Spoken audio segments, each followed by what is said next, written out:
You know, when I've titled that video last week about Akame ga Kill, the one about this is not how you do an anime, I really didn't think I was going to have to make a part 2 to that. I really didn't. I mean, I'm not going to say that most of this shit in this, at least like for how they ended it, it was well executed. You know, going on from the fight to how S-Death kind of slowly turned into a fucking robot, a smiling robot. Well, now essentially she turned into the Joker. Then, which means I'm gonna have to cover this play by play. The things that really bother me. Okay, they talked about S-Death's past once in the show, which was the thing of her saying that if people die, that just means that they're weak. And if you're strong, you survive. That's how she was raised. Somewhere along these lines, you would kind of see her to kind of pretty much break away from that mentality, especially since that most of her subordinates, in this case, weren't necessarily weak, but at the same time, they still had enough power to push people back and destroy everybody. I mean, to some point, you have to respect that.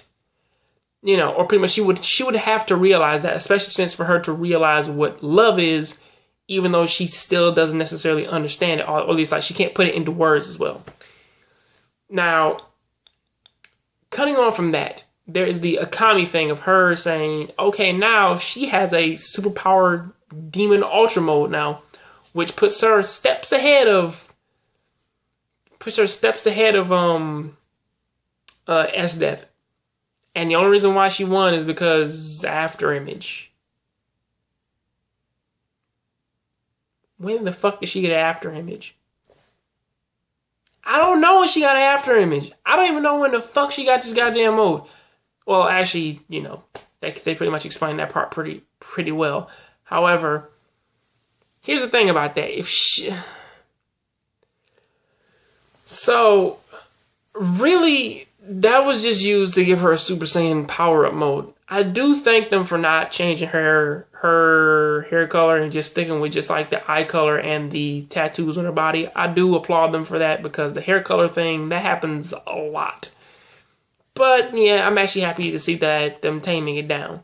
Now, with S-Death's death going on and her getting stabbed and cut and her dying from the poison, which how she dies, it doesn't necessarily seem like she dies from the poison. It seems like she just dies like a villain from a video game. A poorly made video game in which that you know those games in which that like when you reach like a big boss and shit and you have like all these super cutscenes and shit and then like it dies and then pretty much like when it dies it like breaks into a crystal and then just disappears. I mean like a crystal forms around his body, it breaks. He's still there, but then he fades away. That's kind of like how her shit is, because I'm like, she freezes herself and Takeshi, or at least like his body, and then the ice breaks, and then they turn into crystal shards that make up less than what their actual bodies were. It makes no fucking sense. Okay, now going into the castle. Okay, Leone, she actually steps up and she kills the Chancellor. Okay. She kills the advisor. All right. That was their original goal. Finally nice to see them doing that. However, he has an Imperial Arms himself, which cuts off other people's arms, leaving them defenseless. So he can just pull out a single. So pretty much he can pull out a science slapping single shot pistol that can shoot like a fucking repeater, which almost made me throw my fucking laptop through the goddamn window because I was like, when the fuck did he get that? Or pretty much that gun doesn't work like that. Okay, if it's a single barrel and a single thing with no actual loading things on it, it has no loader on it, and it's shaped like it's shaped like one of those single shot pirate pistols. I forget what they're called, but it's shaped like that. And it shoots like 7 times. That's a fucking problem. Or 12 times. That's a problem. So pretty much he dies by getting his head bashed in by a fucking normal woman who grew up on the streets with her bare hands. So yeah, that makes all the sense in the world. And Leone dies. Then the team breaks up. Not before killing that kid who really, who at the most I wouldn't have killed him. At best, they probably should have just put him to work to, to try and fix all the shit that he did. And also, to be perfectly fair with you, ever since when Takeshi destroyed the robot and he felt the pain of the robot and got shocked by electricity, I thought he was dead. It's weird to see his character just come back and say, yeah, man, I'm gonna go out like an adult and get my head chopped off like in the French Revolution. Like, what the fuck are you talking about? No. I thought that was the reason why Takeshi died. Saving them stupid ass people and breaking that dumbass like Master Gundam he fucking had. I mean, the fucking Master Emperor Gundam he had. He fucking destroyed that. So he should have been dead. But going on from that is the end of this show. Then I pulled a small little parallel when I stepped away from my laptop for a little bit to get ready to make this video.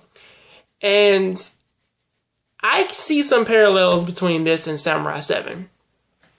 However, the difference between this and Samurai 7 is that after a certain point, they started killing off characters within a night raid because they only had so many more episodes to go.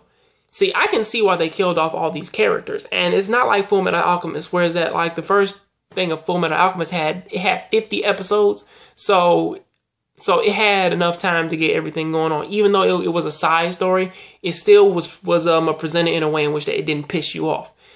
This, on the other hand, going on from Labak to Mine to Takeshi, I mean, like, they just slowly just started killing off everybody in the team. It's like, what the fuck just happened? And this is one of those moments in which that people they do have to go out and watch the anime. Now, going back to Samurai 7, Samurai 7's case was the fact of them taking the movie and then just adapting that over and then just extending it past the little village part, because everything after the first little village part, after Gorobei dies in the original Samurai 7, all that is remade and repurposed for the anime. Now, look at that and look at this. Okay, they didn't have things after what's the name? I mean, like after they infiltrated the castle. They didn't kill off Labak, kill off basically every fucking member in episode. I mean, like, essentially it was a dice roll to who dies per episode. That's sort of how it was. And 2 of the Jaegers live, and so ends the story. So let me end my my miniature rage, because I'm not really mad. Just more or less just disappointed, because I've kind of been hearing a lot, or at least like this anime, it was actually rather mind-blowing. Well, not mind-blowing, it was actually rather fun when I first started watching it. Now it turned into the ending of Xenosaga 3, in which that I really don't want to play it anymore. And for something like this, it's not bad. However, I would actually rather watch the pure anime, the animation adaptation, if they ever go back and say, we will remake this show as an anime adaptation once the manga is finished. So there's always hope out for that. So that's what I have to say about that. What do you guys think about this episode? Please tell me down in the comments section. I'm sorry I made this video so long, and I'll catch you guys in the next John Grab show. So please keep watching anime, keep playing video games. I'm out.